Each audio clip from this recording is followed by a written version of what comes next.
Tonight on CBC Vancouver News. There were multi-years of freezes followed by large increases, which was difficult for both workers and businesses. BC plans to formally tie minimum wage hikes to the rate of inflation. Inflation is really uncertain in any given month, really, it seems. Why some business groups are concerned. Plus, police look for a driver after they say a 90-year-old woman was struck and killed in a hit and run near Nanaimo. And this can help people really heal from this deep trauma. A CBC News exclusive. We go inside the training for healthcare workers on how to offer psychotherapy using the drug known as ecstasy. This is CBC Vancouver News.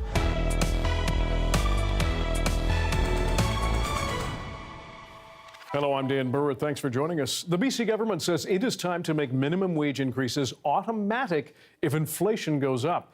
The Labour Minister says the province plans to formally tie them to the rate of inflation, not leave them to the whims of Cabinet. Mira Baines has more on the plan and concerns about wage stability. BC's minimum wage will increase automatically once a new bill passes this spring. The province's Labour Minister says in the past, minimum wage increases have been dependent on the government of the day. Therefore, there were multi-years of freezes followed by large increases, which was difficult for both workers and businesses. From 2001 to 2010, BC's minimum wage was frozen at $8 an hour. After several increases over the years, it will now go up to $17.40 per hour in June. The province estimates the hike will affect 130,000 people. About 62% of them are women, as well as younger workers in the service industry. The 3.9% increase is consistent with BC's average rate of inflation for last year. Future increases will be entrenched in a bill that Baines says will establish certainty. Today, we introduce amendments to the Employment Standard Act to tie minimum wage increases to the rate of inflation this year and every year. However, the Surrey Board of Trade disagrees. Inflation is really uncertain in any given month, really, it seems. And so the announcement today by the BC government actually increases uncertainty for businesses in the face of really a perfect storm. Huberman says businesses need a tax review to cut red tape and help companies survive. The official opposition, BC United, suggests the province needs to cut certain taxes to help with the cost of living. People are struggling under 32 new and increased taxes, punishing fuel taxes and carbon taxes, and that lands squarely on the shoulders of this Premier and this government. The government says with the hike, BC's minimum wage will be the third highest in the country. Mira Baines, CBC News, Victoria. Meanwhile, Premier David Eby says his government's proposed flipping tax is not a cure-all to the province's housing woes, but is designed to help homes go to homeowners, not speculators. Families should not be competing with investors for a place to live. We need to give folks a leg up in the real estate market if they're looking for a place to live for themselves and their family. He says the money raised by the flipping tax will go toward affordable homes. If passed, the tax measure would come into effect next January. The BC Conservative Party, meanwhile, is promising to improve the quality of education in Surrey if it is elected to government. Leader John Rustad claims Surrey has been treated like a second-class citizen when it comes to funding education, citing its increasing reliance on portables and current plans to put students on shifts to avoid overcrowding. By moving them into the schools, into the classrooms, it will eliminate this portable experience. There are kids in Surrey today that go through their entire educational process through the years, and sometimes will never actually be in a school. They'll be in portables the whole way through, and that is just wrong. Rustad says if elected, the Conservative government will increase class sizes but maintain the student-to-teacher ratio. Parents in Greater Victoria, meanwhile, rallied to raise awareness for what they claim is a drastic rise in gang-related activity in schools. Now our children are susceptible to violence with knives, exploitation, sexploitation, and gang recruitment, kids as young as 12. Parents and police together, the group is linking the rise in gang activity to the removal of the school police liaison officer program last year. That decision was made after the school district said it had no oversight of the officers and claimed some students felt unsafe. Police elsewhere in Vancouver Island are asking for your help to find a driver after they say a 90-year-old woman was struck and killed in a hit-and-run near Nanaimo on Saturday. As Claire Palmer reports, it's left a tight-knit community reeling. It was here on Cedar Road where emergency crews responded to the report of an unconscious woman on Saturday. A passing motorist discovered the elderly woman on the side of the road. Bystanders administered emergency CPR, but she was later declared deceased at the scene. At this point, we need the public to help us. We need to see if there's anybody whose vehicle was recently damaged. Maybe somebody who has dash cam video of the area driving by to please check that. We've done our job. We need to move the investigation forward. RCMP says evidence suggests that a vehicle hit the woman earlier Saturday, but did not remain on scene. The initial investigation took approximately 5 hours, collecting forensic evidence. Police are now asking the public for help to move the investigation forward. We know what role we have to play, and we have to do a thorough, professional investigation. But at this point, we need the public to help us. Meanwhile, the small village of Cedar is grappling with the death. Well, the community is devastated. It's a very small, tight-knit community. When you have something like that, it impacts on a lot of people. Information regarding the incident should be brought forward to the Nanaimo detachment by calling the non-emergency line. Claire Palmer, CBC News, Nanaimo. BC Highway Police say a second person has now died after a crash on Highway 1 in Burnaby last weekend. It happened near the Sprott Street off-ramp and involved 4 young women on their way home in an Uber. The Uber pulled over and stopped at the side of the highway where it was hit by an eastbound SUV. One woman died at the scene while the other passengers were taken to hospital. Police say impairment is not believed to be a factor right now. The BC Court of Appeal has upheld a decision that saw an accused killer walk free because police ignored the laws of search and seizure. The province's top court found no fault with a Supreme Court decision excluding key evidence in the trial of Samandeep Singh Gill. Manbir Singh Kajla was shot dead in 2011 in what appeared to be a road rage incident. But police seized a phone from the suspect, which allegedly had a pocket dial recording of the shooting. Investigators failed to seek the court's permission to hang on to the evidence, however, as required by law. The appeal court says it was a tough decision, but the correct one to make to uphold confidence in the justice system. A month after introducing legislation aimed at combating online harm, BC's Attorney General says 3 orders have now been issued and more than 20 applications have been seen under the Intimate Images Protection Act. It's a very trauma-informed process, victim-driven process. So, of course, we respect the confidentiality of all the people involved in the process, and especially since it's related to intimate images. So I'm not going to give details of those, just to people know that there are results coming through this process and that people should know that it's available to them. The process also includes new victim services resources, a team of 5 who are dedicated to handling the complaints. Sharma says she's hoping word of the program's success will encourage other victims to come forward. The federal government, meanwhile, has now introduced a new bill to tackle online abuse. The legislation is meant to protect children from bullying, exploitation, hatred, and violence online. The CBC's Rafi Bujikanian has the details. The Liberals are clearly hoping to make a statement with this legislation. They had been telegraphing last week, as Parliament was on an off week, that it would be the first piece they presented upon their return, and that's what's now happened. The legislation does propose a lot, chiefly in the goal of reducing harmful content to Canadian internet users, specifically children, minors.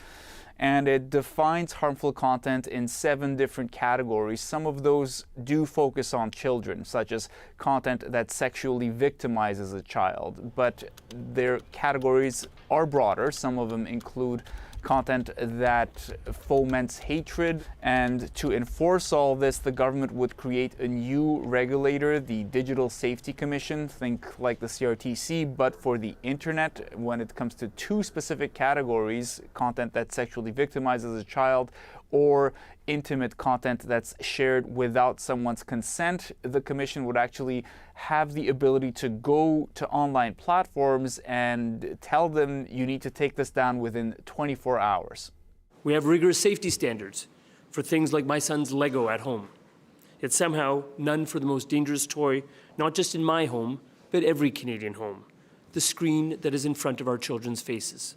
This is not the government's first try at acting either. It initially proposed similar legislation before the last election, then promised it would reintroduce it during the campaign, but it took several rounds of consultations with community groups, with experts to get to this point, the NDP pointing to that delay. They finally announced steps to move forward on online harm. They promised to do so 100 days after the election. Now we're at almost 800 days. Their inaction has meant that kids were harmed, that kids actually were exploited. The Conservatives, meanwhile, have already said they look at this legislation as Justin Trudeau's latest attack on freedom of expression, and they plan to fight its passing. Rafi Bujikani on CBC News, Ottawa. Now, much of that bill is focused on protecting children from online bullying and exploitation. And as Michelle Giscome shows us, for advocates who've long called for action, it's a step in the right direction. Carol Todd says Bill C-63 might have helped her daughter Amanda. The content used to bully a child, right? Content that induces a child to harm themselves. Those are all really important things, and that was all part of Amanda's life and her story. She died by suicide at 15 after intimate photos of her were shared online. At the time, getting the photos taken down seemed near impossible. And I tried to find somewhere to contact on a social media platform to get it taken down. I couldn't find it. I couldn't find the button. I couldn't find a number. I couldn't find an email. Under the new legislation, platforms would be expected to remove content that sexualizes children or victims of sexual violence within 24 hours of a complaint being filed. Failure to comply could result in a $10 million fine. But removing images online can be difficult, says this educator who works with victimized students. Have I seen cases where students who've reached out to us made a report about concerning content and it wasn't addressed in 24 hours by a social network? Yes, I have seen that. So will organizations be able to maintain that? Time will tell. The bill also shifts more responsibility onto online platforms, making it mandatory to report child pornography. When you start seeing other countries moving in a similar direction with certain kinds of those harms, I think it does better facilitate some of the shared cooperation and the ability to enforce. After over a decade of advocacy, Todd welcomes these changes. Even if we have an act, it doesn't mean that as adults, as Canadian citizens, as parents and caregivers, educators, law enforcement, that we can't stop talking about it and teaching others and educating. Hoping this bill will spur more conversations between parents and their kids. Michelle Giscome, CBC News, Vancouver. Earlier this month, nearly 24 healthcare professionals learned how to offer psychotherapy using MDMA, the party drug also known as ecstasy. CBC News got exclusive access to this training. As Yasmin Khanea shows us, experts say the drug can change lives, but there is still much we don't know about it. This isn't your typical health conference. Here, physicians, nurse practitioners, and psychiatrists from across Canada are learning how to provide MDMA-assisted psychotherapy. What I'm going to do is go over this PowerPoint presentation. MDMA is a synthetic stimulant and hallucinogen, more commonly known as ecstasy or Molly. In Canada, it's regulated and is illegal to use unless authorized for medical or scientific purposes and has been gaining popularity as a form of therapy. For 6 days in February, medical practitioners discussed the drug and its effects on the nervous system. They want to use MDMA to treat patients. To prescribe it, they must request permission from Health Canada. I did the training for my patients. Each day that I'm in clinic, I hear from people what role trauma and PTSD play in their symptoms. Dr. Laura McLean is a physician who specializes in sleep disorders. She says trauma for many of her patients is the underlying cause. People blame themselves when they can't get better. And unfortunately, other people blame them when they can't get better as well.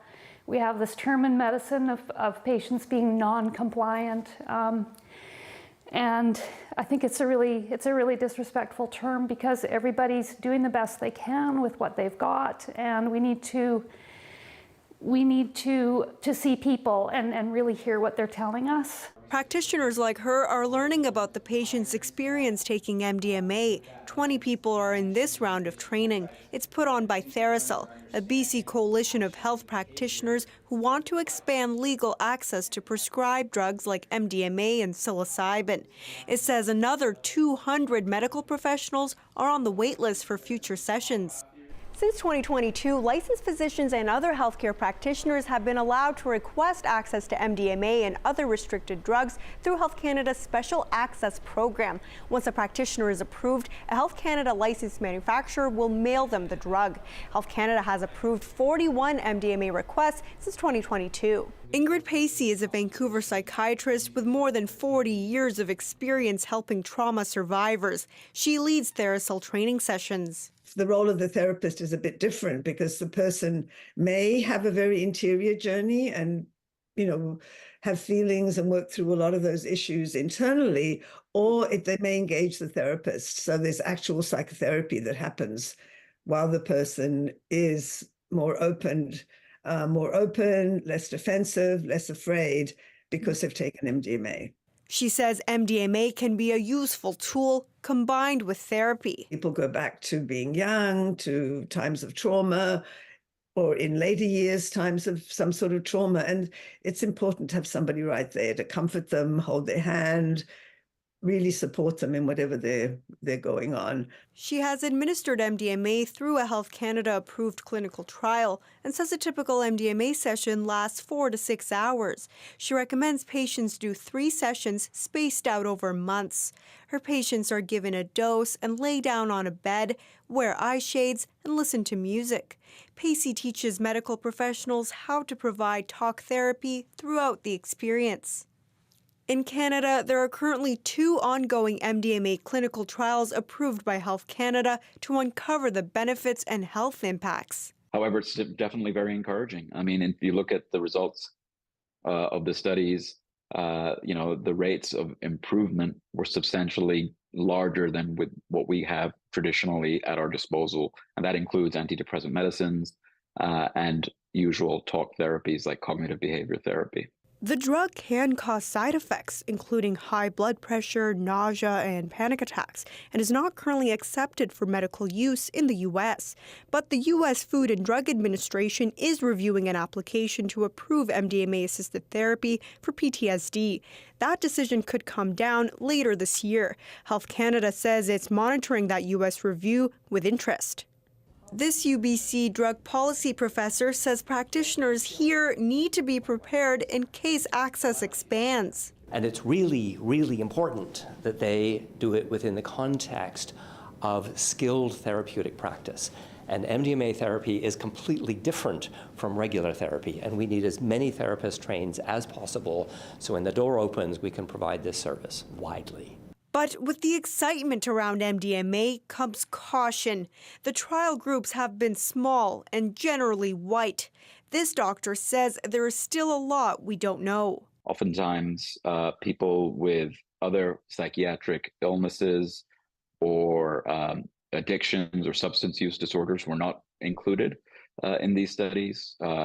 Those that were actively suicidal were not included in these studies. So we don't know if MDMA therapy is necessarily going to help all patients with post-traumatic stress disorder. Hussein is also calling for a standardized approach to training therapists who will be working with people under the influence of drugs who can be vulnerable. In 2019, 2 BC therapists were reprimanded for their treatment of a PTSD patient during a clinical trial for MDMA-supported therapy. The research organization determined the pair had deviated from acceptable practices, which it labeled as unethical. Hussein says these cases are wrong. and also rare. We want to make sure that we have some oversight into the standards that therapists are adhering to and the training requirements that they meet. At this point, there is no governing body to oversee psychedelic therapies, including MDMA therapy. From her practice in Maple Bay, Dr. McLean recognizes MDMA-assisted therapy is not for everyone, but wants to support the patients who seek it out. It can help them re-look at the memories and change the story, see it from a different perspective.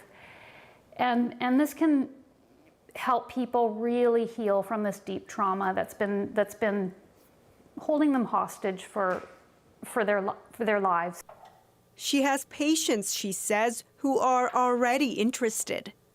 Yasmin Raneya, CBC News, Vancouver. Last week, low-budget airline Lynx Air announced it was shutting down. Over the weekend, its very last flight flew from Vancouver to Calgary. Here's the moment a crew member gave an emotional sign-off as they touched down for the final time. With a very heavy heart, I say this is our crew's last operating flight as Lynx Air crew members. We will forever be grateful for the opportunity to grow and learn so much about aviation. It has always been truly a dream come true. We are proud of the time with Lynx and 100 of unforgettable memories. On behalf of your cabin crew, this is Sean signing off for the last time. The airline is now grounded. Customers who still have bookings are asked to contact their credit card company to secure refunds. Lynx blames rising operational costs, high fuel prices, and increased airport charges for the shutdown, among other things.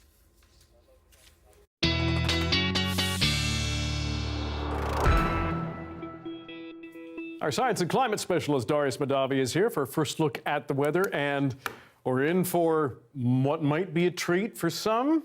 Yeah, I would say so, especially anybody who is looking forward to getting some snow on the mountains and less of a treat for those who are not looking forward to some snow on the roads. You can see here on the radar that we've already seen some snow on the east coast of the island, sort of a sign of things to come, as well as throughout parts of the interior. We've just seen some flurries show up. So we have a light disturbance pass through the south of BC, but much more on the way. If we zoom out to the entire province, you can watch this next front roll in and really bring quite a lot of snow, even here in Vancouver and across parts of the south coast. What's happening here is that we have a low coming down from the Gulf of Alaska at the same time as we have some outflow winds from the interior, bringing that cold air that we need. And as they hit right over the lower mainland, we're going to get potentially some snow here in Vancouver. I would say more than likely. If we look at our accumulation amounts over the next 48 hours across the province, you can see plenty of snow on the way, including some here in Vancouver. Just a few centimeters at sea level, but for some places at higher elevations. If we zoom in specifically to Vancouver, you can see a little bit more for some areas. So be prepared for the possibility of as much as 5 centimeters of snow by the water and a little bit more than that at those higher elevations in Metro Vancouver. Now, if we look at our mountains as well, you can see nothing but snow ahead in the next few days because those freezing levels have come down. So what is a little bit of a chilly morning for most of us is some good news in terms of the snowpack. Okay. Thanks very much, Darius. Thank you. Business owners on Granville Island say they are fed up with debris falling from the bridge above them. The latest incident saw construction fencing thrown off the Granville Bridge over the weekend, causing serious damage below. As Janella Hamilton shows us, police are investigating, while others want the city to step up. A piece of metal still sticks out of the glass awning at the Improv Center on Granville Island. The city says early Saturday morning, someone threw construction materials off the side of the Granville Bridge, damaging several structures and businesses below. Overall cost of this kind of cleanup is big. The problem is a group like that has to pay the deductible on it, right? And the deductible for a small little nonprofit is huge. In this case, no one was injured, but David McCann with Creek House Industries says in past years there have been some very close calls. We had someone sitting in their office and a piece of steel came through the skylight and landed on his desk. Another one of our tenants was sitting in one of the parking lots with his wife and child in the back seat, and about a 2.5, 3 foot piece of angle iron came right through the windshield in the car. Terrified them. And on top of this building, we had an air conditioning venting unit. Sure. 10 days ago, someone threw a piece of concrete on, it got damaged. Resulting in a roughly $7,000 fix. we absorb those costs. McCann has filed multiple reports with the city, and while some changes have been made, like extra netting under the bridge, he says it's not enough. The one that really concerns me is the people that's totally preventable, that throw stuff off the bridge. And that's just nuts. You could kill somebody. Lancaster says the issue hasn't gotten better. In fact, it's worse. And he, too, is looking to the city to do more. I'd love to see the city reallocate some money to means prevention fencing, like we do see over here at the Burrard Street Bridge. That would come with a costly price tag, an estimated $15 million. It points to another example of the challenges that municipalities are facing around capital infrastructure. We have a $500 million capital infrastructure deficit in the city of Vancouver. She says with provincial and federal elections coming up, it's a good time to ask for money from other levels of government. Janella Hamilton, CBC News, Vancouver. We expect our doctors, if we have one, to always have an answer. But some diagnoses take a long time. After the break, we look at some of the challenges of diagnosing difficult symptoms. You'll want to see this.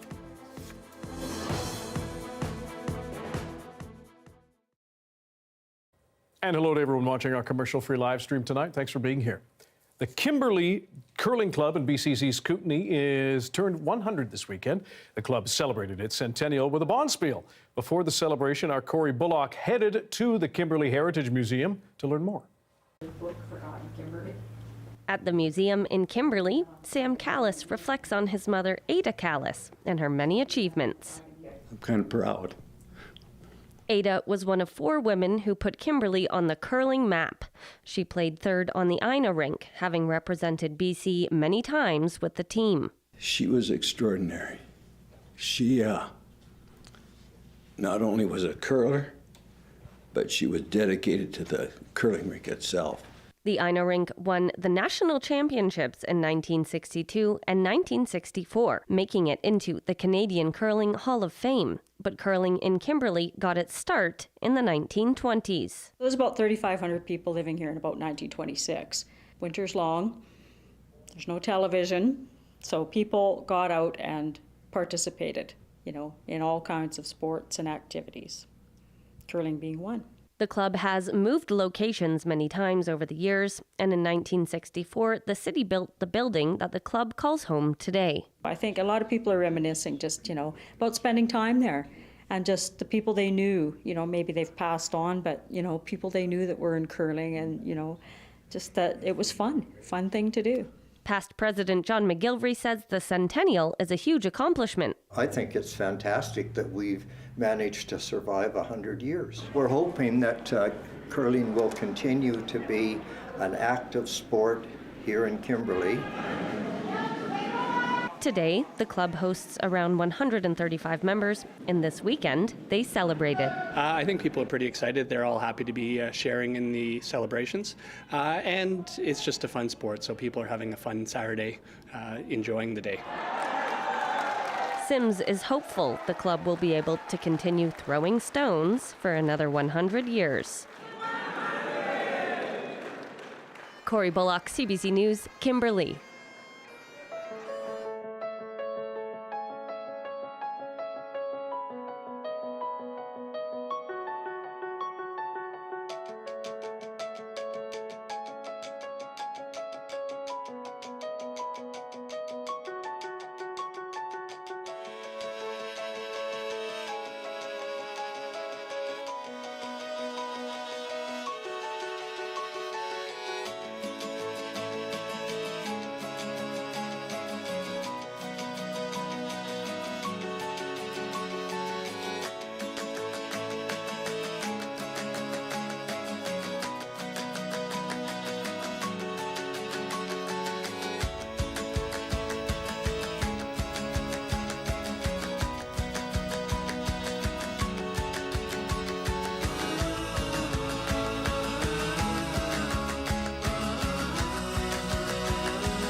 Earlier this month, researchers at BC Children's Hospital discovered a new disease called gain-of-function Mark IV.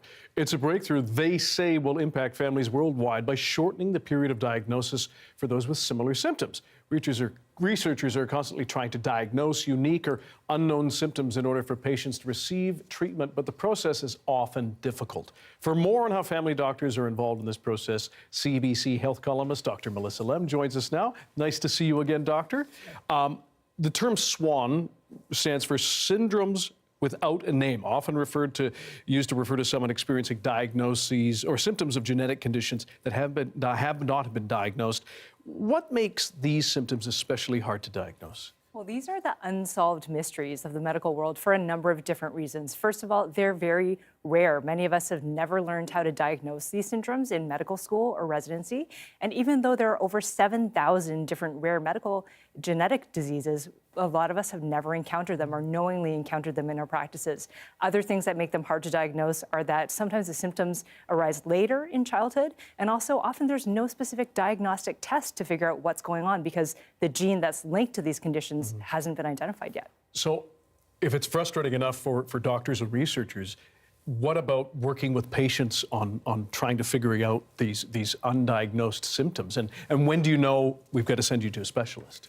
Well, as a family doctor, I try to be a good detective. I try to rule in or out serious medical conditions and diagnose many common ones. But sometimes, despite a good history and physical and workup, you just can't figure it out. And that can be really frustrating for both the patient and the doctor, because often we want to treat the root of the issue, not just the symptoms. And so if, say, the workup comes up with something that's a bit of a flag, so an abnormal lab result or abnormal imaging, or the child isn't hitting their milestones or not gaining weight, then we'll refer to a specialist. But if nothing really abnormal pops up, often what I need to move into is reassuring the patient and the family that it's very unlikely that there's something serious going on, and then moving to manage the symptoms and improve their quality of life. That's actually a lot of what I do in my practice. And it's a lot of work. What are the challenges when you are dealing with an adult compared to a child when it comes to these cases? Well, children are not just mini adults. Their entire childhoods are continuums of change and development, and sometimes one symptom that pops up at one time might be gone in a month from now. So sometimes we won't aggressively investigate as much as we would with an adult initially.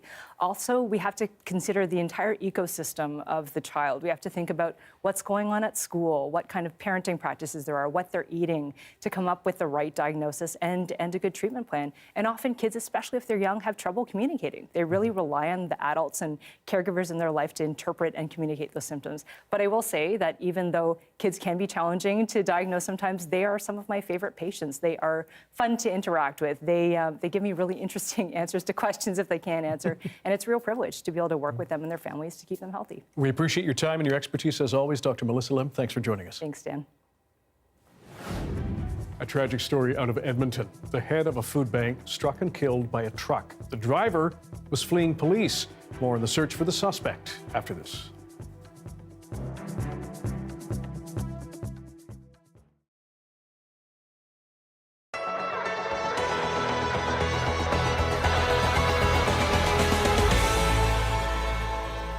Northern Alberta had a dry winter, and though the region's firefighters are hoping for the best, they're preparing for the worst as this year's wildfire season begins. We've been preparing from last year. We've continued with our training. We've been actually very proactive as far as wildfire responses with the County of Grande Prairie.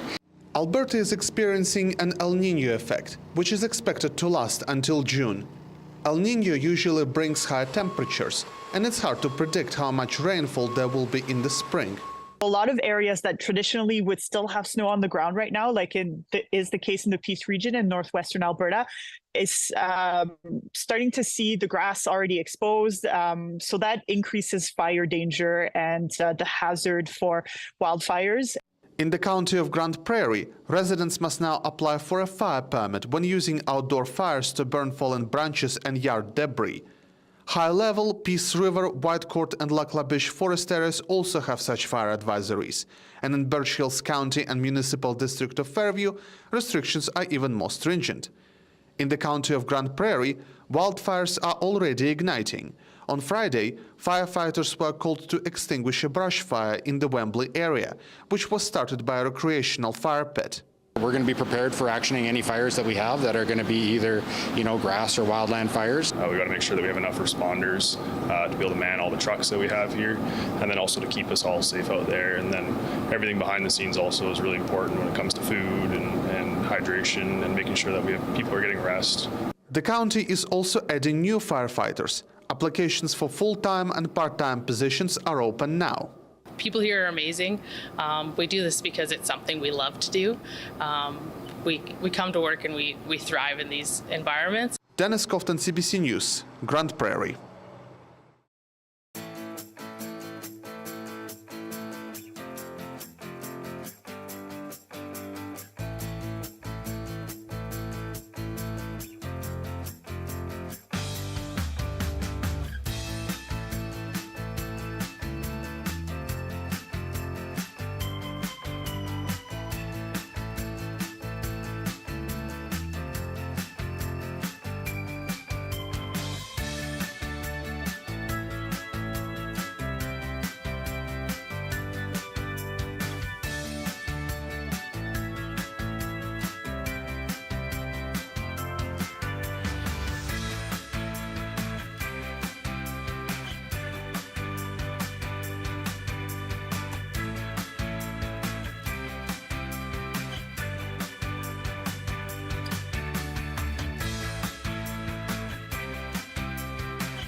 Police in Alberta are searching for a suspect after a hit and run turned deadly. RCMP say a driver trying to evade them struck and killed a woman. The victim had run over a spike belt and was checking for damage when she was hit. Travis McEwen takes us through more of what happened. It started south of Edmonton Saturday when RCMP tried to arrest a man for theft. He sped off in a U-Haul rental truck, then rammed an RCMP cruiser and kept going. Tire deflation device was deployed at that time, disabling several civilian vehicles and damaging the suspect's truck. Tragically, an adult female civilian exited the vehicle to assess the damage to her vehicle and was fatally struck by the fleeing truck, which failed to stop. The U-Haul eventually crashed here in Edmonton. Police say the suspect then stole the car at this gas station. There was a child inside who was found safe nearby a few minutes later. And I heard a lot of screaming, yelling, shouting, crying. We couldn't figure out what's going on. The woman killed has been identified as 45-year-old Cassandra Gartner, the director of an Alberta food bank. She is leaving behind 3 young daughters and a husband and family and friends. And, so the connection to community, our community is grieving at this time. The Alberta Serious Incident Response Team has been called in. Now, it typically investigates the use of force. And in this case, they'll be looking at the use of the spike belt. This is a must for ACER to investigate. This has involved the death of an innocent person during the course of a police involved situation. Police are still looking for the suspect. The stolen car was found by RCMP about 2 hours southeast of Edmonton. Travis McEwen, CBC News, Edmonton. A coroner's inquest is underway into the death of Miles Sanderson in police custody. He was arrested in the mass stabbing on the James Smith Cree Nation in Saskatchewan on September 4th, 2022. He died soon after being arrested after a 3-day manhunt. 11 people were killed on the James Smith Cree Nation and in the neighboring village of Weldon. Sanderson's cause of death has not been released yet. That is expected to come at the inquest tomorrow.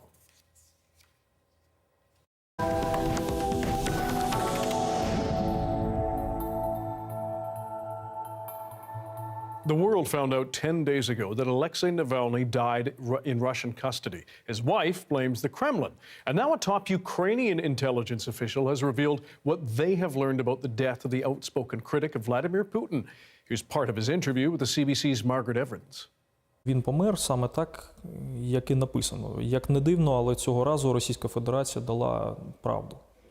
Але проблема ж в тому, як це сталося. І якщо ви маєте правильно розуміти мої слова, коли ми говоримо, що він загинув майже природнім чином, так питання в тому, як його довели до такого стану. А довели до цього його представники Російської Федерації, які тримали його в не найкращих умовах в тюрмі. І, скажімо так, перебування його в тюрмі призвело до того, що він зрештою загинув. І це абсолютно логічне завершення, бо умови в російських тюрмах всім відомі. Тож, якщо поставити питання, чи винна Російська Федерація в тому, що ця людина загинула, 100% винна. Well, much of the world's attention is focused on the plight of people in Gaza and Ukraine right now. A crisis facing people in northeast Africa is being largely ignored. Chris Brown takes a look at the dire circumstances in Sudan. Tiny arms, dangerously emaciated, tell the story of Sudan's hunger catastrophe. This is a clinic in Rank, just across the border in South Sudan, where nutritionist Achal Chand with the World Food Programme tends the most desperate cases.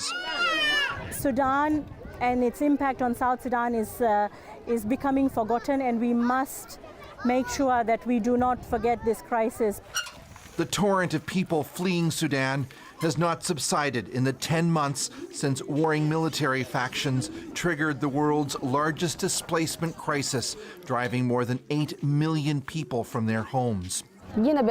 What we need is food, said Mahida Ibrahim, who arrived in Rank after walking with her family for 2 days in 40-degree heat. The UN says the crisis requires $2.7 billion US to address urgent humanitarian needs, but the international pleas for help have been met with silence, and only a paltry 3.5% of that amount has been raised. There is thousands of people with no support at all. Iqbal Huda, with Doctors Without Borders, a key NGO in the region, says many refugees have also endured horrendous violence. What we see that people are scared, people say there is atrocity, but we cannot verify who is conducting the atrocity. The UN Human Rights Office says it believes the Sudanese armed forces may have beheaded students, and civilians fleeing to Darfur have spoken of ethnic cleansing and gang rape at the hands of the rival Rapid Support Forces. Starting Tuesday, 3,250 Sudanese will have a new humanitarian pathway to come to Canada as part of an expanded family reunification program. But it's a slim window of hope, say advocates, when the scale of the suffering is so immense. Chris Brown, CBC News, London. After the break, a 19th century black pioneer with a town and a trail named after him is the reason traveling to northern BC became easier. Why?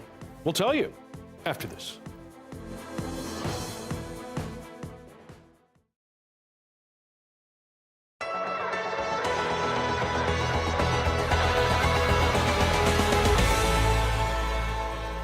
I was out running, and I was running along the Elbow River Valley in Calgary. That day, I started to feel a little sluggish, a little heavy-chested, and unfortunately, I suffered from a sudden cardiac arrest, and I collapsed along Mission Road. So the next thing I remember is I woke up in the Foothills Hospital, a little bit out of sorts. But then they explained to me that a couple was driving by, saw me collapse, and were able to do CPR, first aid, and were able to call an ambulance. Lucky for me, that couple happened to be two doctors. So it was Dr. Corey Adams and his wife, Jennifer. We were coming down a busy area in Calgary, and I was driving, and I've got to give credit to my wife. She's got the astute eyes. And she said to me, that young guy across the street just fell. And it was a runner, and I thought, oh, he must have tripped. And she said, oh, by the way he fell, it was different. Unfortunately, Eric was face down and hadn't moved. He fell down, but is he having a seizure? Or does he have a pulse? We just pulled over and crossed the street carefully and checked to see if Eric was breathing and okay. And at that point, unfortunately, he wasn't. So I started CPR. My wife called the paramedics, 911. Another passerby also came by and asked to help. So we started CPR. Somebody started a timer. We started a couple minutes of CPR. Give credit to the paramedics in the region. They came in right away. They assessed the situation, made sure it was safe, picked up Eric, continued the CPR, they got him into the hospital. But yeah, there was a 10-minute or so period where Eric didn't have much pulse that wasn't facilitated by CPR. Whoa. Okay, so we're glad that you survived that, Eric. Yeah, You wake up at the hospital and then you find out you're going to have surgery. Now, what did they tell you was going on with you? Yeah, they told me I needed to get a valve replacement surgery, and that it was going to be Corey who would be performing the surgery. What are the chances of that? I mean, doctor, that's incredible, right? For you, right? That part's, it's a small world. So here at the Foothills, there's several of us that spend a lot of time doing minimally invasive surgery, and Eric, being young and fit, wanted a minimally invasive valve surgery, and I think it was fortunate and lucky that we were able to facilitate it, and I was able to do it, and it keeps Eric and I close. Yeah. It's almost unbelievable, really. Yeah. So.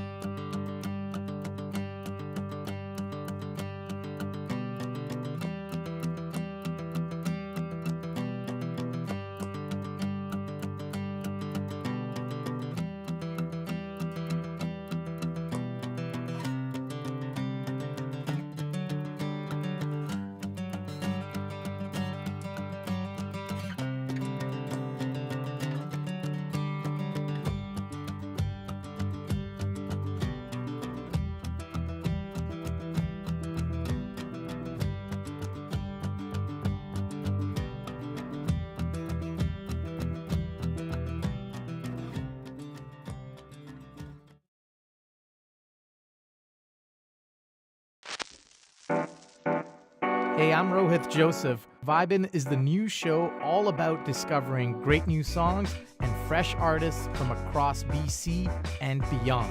Stream Vibin' on CBC Listen.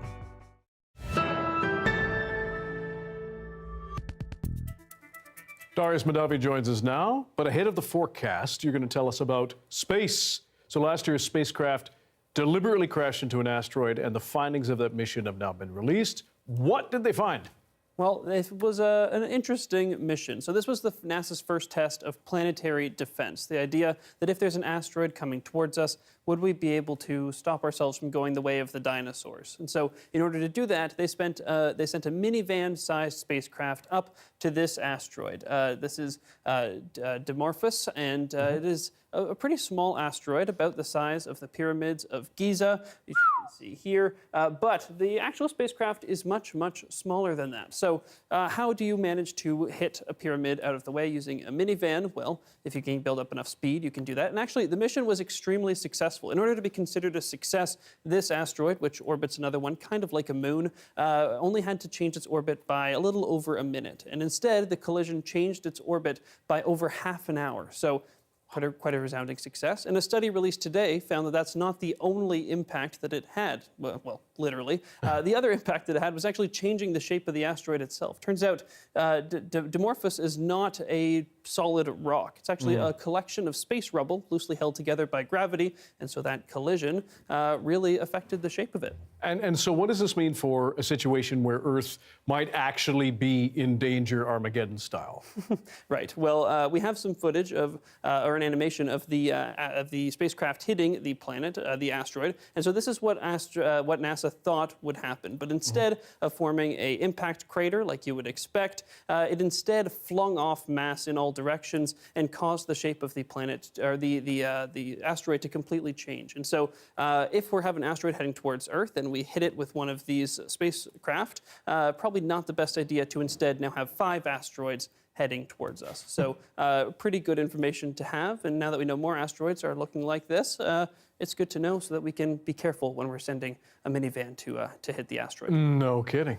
As for our weather, what do we have next? Well, also a lot of excitement happening in the weather. Again, we have this front moving in that's going to spread snow across the province, including more than likely here on the Lower Mainland and in Vancouver. So even at sea level, you're not escaping the risk. Also, plenty of snow, enough for a snowfall warning along the coast, and then that special weather statement for that wintry mix of snow and rain, and potentially some freezing rain in the valley here in the Lower Mainland, and then some warnings on all of the mountain passes. And in fact, part of the Coquihalla is closed right now because some vehicles have already spun out. So be very careful if you're going to be driving over the next few days, as those freezing levels are quite far down.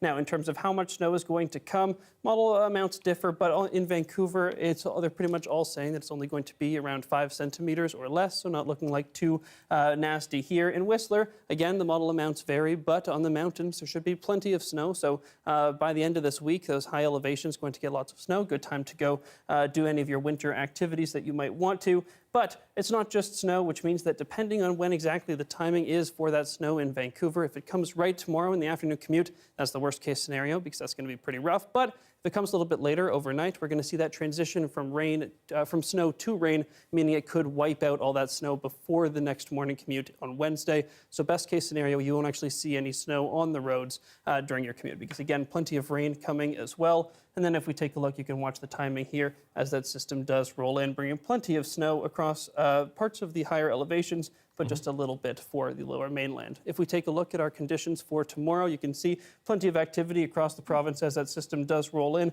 and wipe out the more peaceful conditions that many places have been seeing today.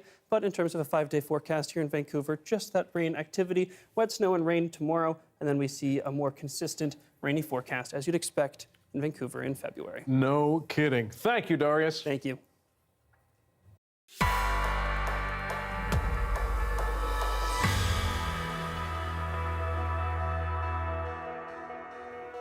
With his name on a trail, school, and a community, John Robert Giscome definitely made his mark in our province. Giscome was a black prospector who died in 1907. Our Arthi Thayaparan has more on the Giscome Portage Trail, which made travel into BC's north easier. From Port Alberni to Vancouver to Nelson, there are plenty of places named after European colonizers here in BC. But in northern BC, a trail, road, school, and rural community are named in honor of a black man and a small but significant contribution to the province's gold rush. In British Columbia, we have a tendency to think all these names of all these places and things are of white guys. And it's really refreshing to discover that they are not all white guys. When you do research in archives or when you're reading history books, people that aren't white are not very often mentioned. And so it's easy to think that they weren't here, but they were here and in significant numbers in some cases. John Robert Giscome left his hometown of St. Mary, Jamaica in 1854 to work on California's Panama Railway. Once that was done, he became enamored with the possibility of finding his fortune in gold. But California at the time was ripe with discrimination. So when BC's first governor, James Douglas, invited people to settle on Vancouver Island, Giscome and hundreds of black people left the States and made their way to Canada. Where Governor Douglas greeted them happily because they didn't like America very much, and he was afraid that British Columbia was about to be annexed by the United States. He was happy to have people who did not like America in his fledgling, kind of bailiwick. There's a little bit of speculation that James Douglas himself his mother was black or half black, and so that he may have had some kind of personal drive to welcome black men into essentially the colony he's running. Now here's where Giscome's journey really begins, as documented in an 1863 article. With his travel partner Henry McDame from the Bahamas and a Clately Tenay guide, they decided to prospect the Peace River country for gold. They had some side adventures where they helped look for travelers who had succumbed to cannibalism in the middle of winter, but that's another story. Ice and high water levels impeded their journey to Fort Macleod when the guide suggested a shortcut which significantly reduced their travel time. Once they reached a Hudson's Bay Company fort on the other side, Giscome said they were greeted by a gun salute in honor of being the first non-Indigenous people to travel via the trail. That trail, which Giscome publicized, became known as Giscome Portage and made travel and access to northern BC much easier during the gold rush. He makes a big difference when it comes to how people are accessing the north. So suddenly you're cutting off huge amounts of travel time, a lot of expense. And even today, you're still using the Giscome Portage a little bit when you're heading through this area. It's still a major traffic corridor. into the north. So it really had long-lasting implications. After his journey, not much else is known about Giscome's life, but records indicate he actually struck gold as a prospector and lived the rest of his days a rich man in Victoria. Arti Tayaparan, CBC News, Vancouver. Residents of the small community of Yubo on Vancouver Island are mourning a beloved and famous hooved resident. The legacy of Bob the Elk after this.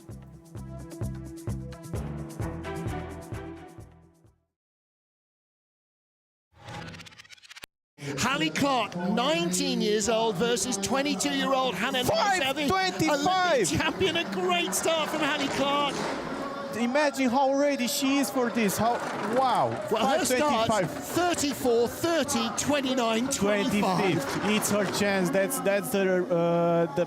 the race of her life. Like, And now she's got to drive it. The youngest ever world champion so far could be Hallie Clark or Hannah 1500. Nizer. Seventh speed, fastest speed. That's not gonna be a good sign. Let's see now. Curve 8. It's very important. Nice exit. Fifth fastest speed, 1700. I think it should be enough.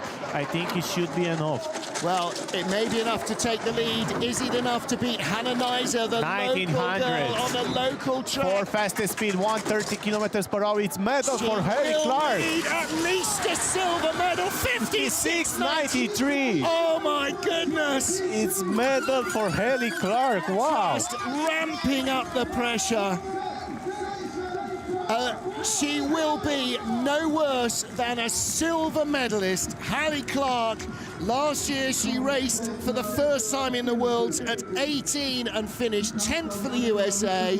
And look at that snow which is coming. Right. The youngest ever women's skeleton Olympic champion. Will she become the youngest ever world champion in women's skeleton? Let's see, 540. She found also 400s. Wow, it's gonna be very close. How far is she in the 15 red? fastest speed and 9 velocity, 15 fastest start time. 1500s back, 2100s back. behind. That's Hallie Clark's fast start. It's about spotting where the errors are. Uphill into corner 4, she was clean in 5. 1700, she's coming, and second best speed. Yeah, Right. look at that rain. Jackie Pfeiffer was the quickest all the way down. It's not as quick a track. Or maybe it is. 1607 fastest speed. That's not gonna be enough for Hannah Nizer. It might be enough. Curve 11. Very Tina important. Herman would 12. do it from that far back. Has Hannah Nizer 2100. Hallie Clark is the new world champion. She might not take silver. She might only get bronze. She does get bronze. Gold for Hallie Clark. Silver for Belgium's Kim Marmans. Hannah Nizer third. For Hannah Nizer, 19. 19. Wow. No. She's going to be in floods. Absolute floods. And we haven't even got to the medal ceremony yet. Well, there's Lara Vargas of Colombia. She was the second, and she wasn't even in the final run. She was, the first to miss out on the final run. She's been hanging around down there for her former teammate, another Canadian slider. Yeah, we have a very unexpected podium, and well done, And Hallie. the top 6, Hallie Clark, Kim Marmans and Hannah Nizer, the Olympic champion, are the medalists, ahead of Tabby Sturker, Jackie Pfeiffer, and Amelia Coltman in 6th place. Mimi Reniva, I mean, look how tight it was. Hi, I'm Amy Bell, and here's what's in your CBC Vancouver inbox. On March 12th, join CBC Vancouver's Michelle Elliott at the YWCA City Shifts free event, Reimagining Our Cities, Advancing Equity in a Polarized Time. For more information, visit ywcavan.org. And never miss a special programming series, event, or contest. Subscribe to CBC Vancouver's e-newsletter at cbc.ca/Vancouver inbox and keep connected with us. A beloved elk named Bob from a small Vancouver Island community is believed to be dead after a vehicle crash. Take a look as a resident of Yubo speaks to All Points West host Jason D'Souza in remembering their town's furry celebrity.